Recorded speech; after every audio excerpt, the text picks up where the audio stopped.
Pessoal, na nossa aula de geografia de hoje, nós vamos estudar conteúdozinho, a vegetação, certo? Então, eu gostaria que vocês pegassem um livro de geografia, abrissem aí na página 42, tá? Que a tia vai lendo e vocês vão acompanhando a leitura aí, tá certo? A vegetação. Vegetação é o conjunto das plantas de um determinado local.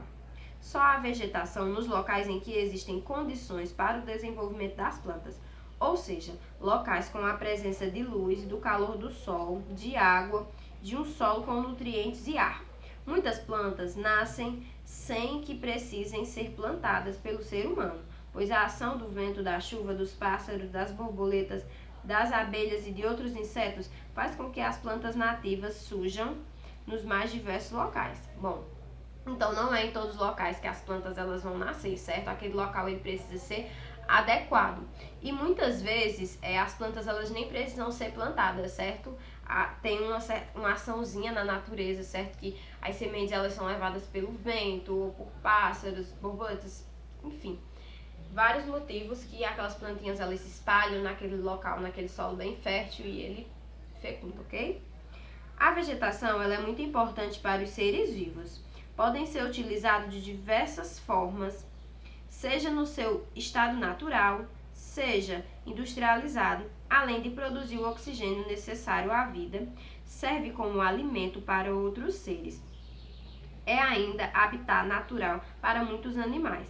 Purifica o ar, armazena as altas temperaturas, fornece sombra, pode ser usado para ornamentação e constitui a matéria-prima de diversos produtos, como remédios, roupas e móveis. Bom, pessoal, então a vegetação, ou seja, as plantas, elas nos são muito úteis, certo? Elas nos servem de diversas maneiras. Através dela, a gente pode tirar nosso alimento, certo? Elas também, através de plantas, são produzidos remédios, produtos de beleza, as plantas nos produzem sombra, enfim, são muito importantes para os seres vivos, certo? O Brasil possui uma vegetação bastante variada. São inúmeras as espécies vegetais nativas ou originais, ou seja, que nascem sem o auxílio dos seres humanos.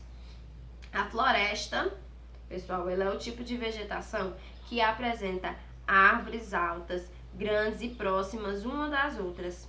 Nela há uma grande diversidade de plantas, como jequitibás, jacarandás, pinheiros, seringueiras, samambaias, bromélias, orquídeas e etc. Certo, pessoal? Então, aqui a tia especificou, certo, o tipo de vegetação que nós temos nas florestas. Então, agora a tia vai falar sobre o cerrado. É o tipo de vegetação marcada pela presença de capins altos e plantas rasteiras afastadas uma das outras. Em geral, as árvores são baixas, como tronco fino e retorcido. Certo, pessoal?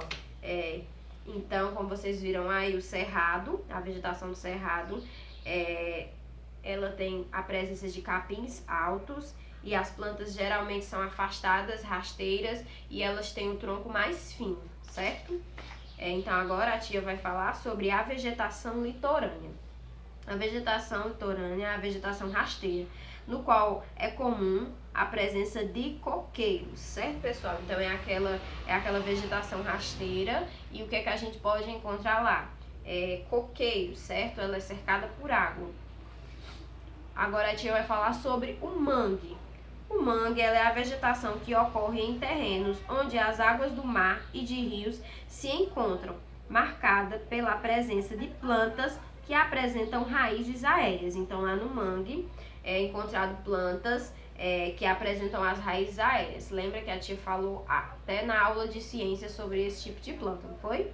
A tia vai falar agora para vocês sobre o campo. A vegetação rasteira, na qual é comum a presença de arbustos, gramíneos e pequenas árvores. Bom, pessoal, então a vegetação do campo, ela é comum, certo? Ter arbustos, aquelas gramas, certos? E pequenas árvores, aquelas árvores menores, ok? A tia vai falar agora para vocês sobre a caatinga. A caatinga é a vegetação adaptada a climas secos, geralmente composta por árvores de pequeno porte e espinhentas. Nelas são comuns várias espécies de cacto, como a palma e o mandacaru, certo? Então, a caatinga ela é uma vegetação que ela é adaptada aos climas secos, certo? E lá podem ser encontradas as árvores pequenas, de pequenos portes e espinhentas, como os cactos, certo? E aqui temos o exemplo do mandacaru, ok? Então, agora a tia vai falar para vocês sobre o Pantanal. O Pantanal ele possui uma vegetação diversificada, como espécies de vegetais típicas da floresta amazônica, da caatinga e do cerrado. Ele apresenta plantas aquáticas e também as margens do rio. Bom, pessoal, então o Pantanal, certo? Ele possui a vegetação diversificada, ou seja, não tem plantas específicas, não tem aquelas, não é a mesma planta igual como nas outras espécies aqui, certo? Então as plantas lá são variadas. E também ela apresenta plantas aquáticas, certo? Sempre ali às margens do rio. Bom, pessoal, esse foi o nosso conteúdo de geografia de hoje. Qualquer dúvida que vocês tiverem, vocês podem perguntar, tá certo?